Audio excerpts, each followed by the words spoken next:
Hebrews chapter 10 verse 22. Let us draw near with a true heart and full assurance of faith, having our hearts sprinkled from an evil conscience and our bodies washed with pure water. Picture this situation: you borrow from a friend a large amount of money, and pledge to pay him back within 5 months. You feel very bad when the time comes, because you can't repay him, as you don't have the money. A year has passed, and yet you haven't paid him a single cent. You feel completely guilty. You're trying to hide from your friend, because you're too ashamed to see him. Then your best friend learns of your situation.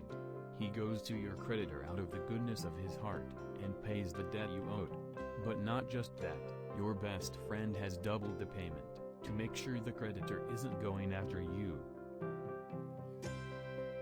Now, in truth, your debt is more than paid off.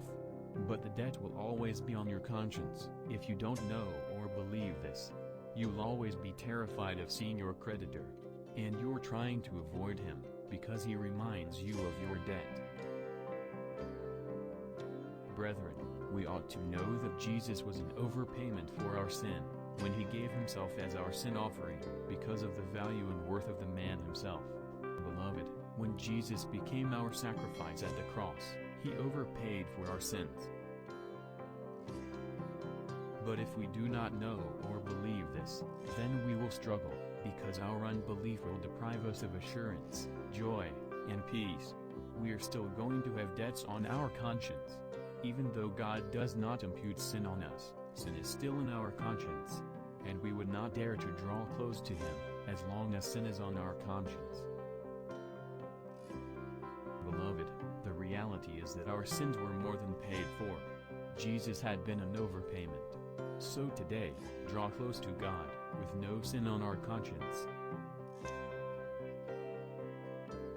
Thanks for watching. Please don't forget to like and comment. Feel free to share with someone who needs strength right now. Kindly subscribe and click the bell icon to get notified. And watch other inspirational videos like this.